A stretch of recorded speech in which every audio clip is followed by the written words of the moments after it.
In fact, there has been a power play amid the war that is raging on. We are learning in the latest, the U.S. Attorney General has been fired, and now U.S. Army Chief of Staff General Randy George has been asked to step down and take immediate retirement by the Defense Secretary Pete Hegseth.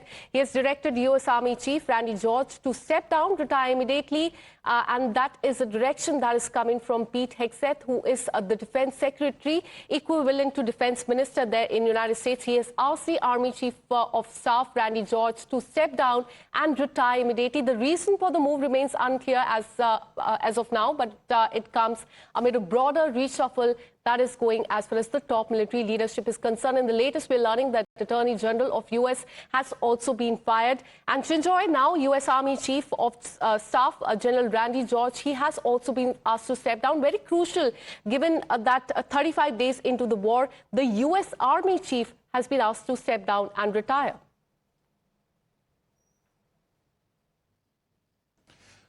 The timing is very important. Here you are in the middle of a war.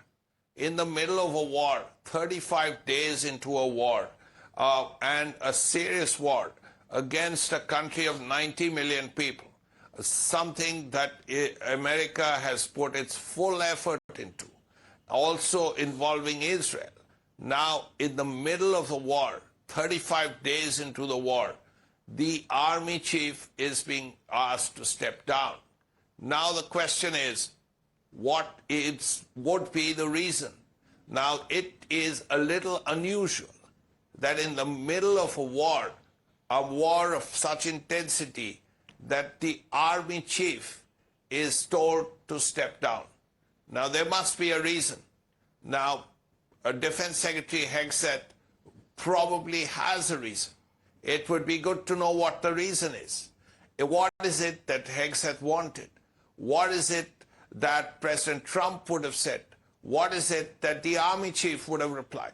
All of this would be important to know, would be very good to know. But at this point, we know that Defense Secretary Hegseth has told the Army Chief that, look, you please put in your papers. Now, he's not the first, because there have been similar cases. When President Trump took over the second time, at least 2 or 3 very senior Army officers, again 4-star, were asked to step down. So there is a precedent. But in this case, in the middle of a war, we don't know what the reasons are. Absolutely, because 35 days into the war, U.S. Army Chief has been asked to step down. The reason remains unclear, but clearly Team Trump is shrinking. Thanks so much, Enjoy, for getting us all those details. And now